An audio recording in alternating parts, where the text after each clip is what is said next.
everyone! Kamusta kayong lahat? Dito guys, mag-cooking muna tayo ngayon. Ayan ang mga ingredients. Ayan, meron tayong garlic, onions, kamatis, bok choy. Ayan, chinop ko na. Black pepper, sardines. Meron tayong salt, soy sauce, tapos ayan yung ano ba yan? Knorr cubes.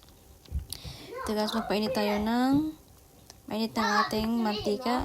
So, lagay na natin ang inuuna ko yung garlic. Ayan, niluto mo na yung garlic. Tapos, sunod naman natin ang onion.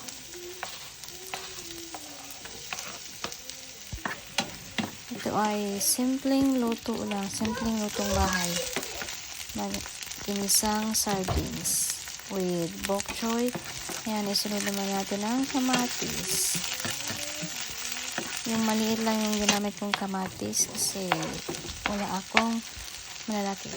At ayan, isunod naman natin ang stock ng bok choy. Tapos, isunod naman natin yung ano ba yan? Sabaw ng sardines. Ayan. So guys, inuna ko yung pagluto ang stock ng bok choy kasi makakapal, tapos ayun, para maluto. Madaling maluto lang pag inuna ko yung stock ng bok choy.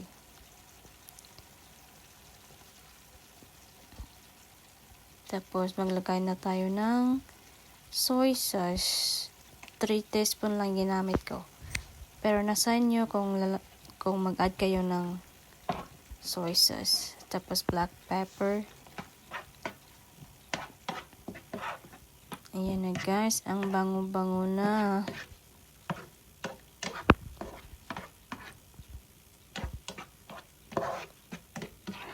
Parang hindi na yata ako mag-add nito ng salt kasi parang tama na yung salty na kahit yung soy sauce lang. Ayan, nag-add ako ng konting water. Tapos luto lang natin ng konting minutes. Ayan na guys, ang bango-bango. Tapos mag-add tayo ng konting Knorr cubes.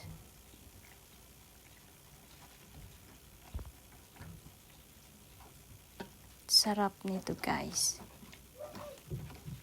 So, luto na yata ang ating stock ng bok choy. Isunod naman natin ang sardines. Parang ayaw lumabas ng mga isda.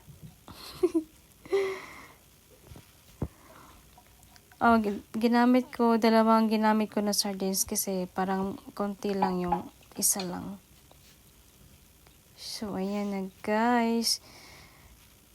Ayan, dahan-dahan lang sa hinay-hinay lang sa pag-stir ng mga isda, sardines, kasi madali lang silang ano ba yan? Madugmok. Madugmok. In Bisaya, madugmok. So, sunod naman natin ang ating green leafy bok choy or pichay. Sa Pilipinas, pichay. Tapos, dito naman, bok choy yung gamit dito. Dito sa USA. Pero magkaiba talaga sila. Yan na guys.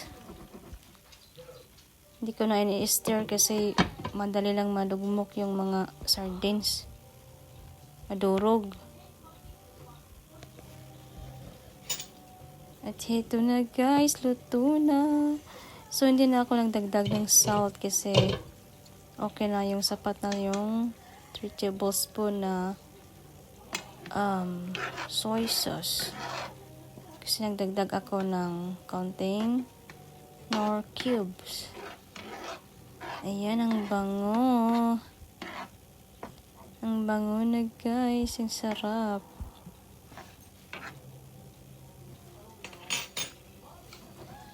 Kung gusto nyo pa ng masabaw-sabaw, so magdagdag pa kayo ng counting water.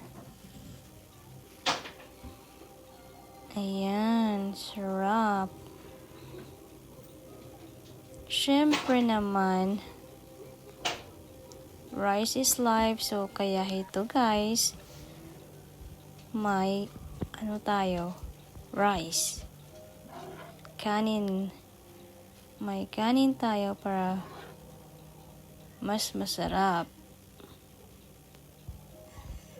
So guys, thank you for watching. I hope you like this video. Don't forget to subscribe, like, and comment. Thank you guys. God bless you all. Tara, kain muna tayo.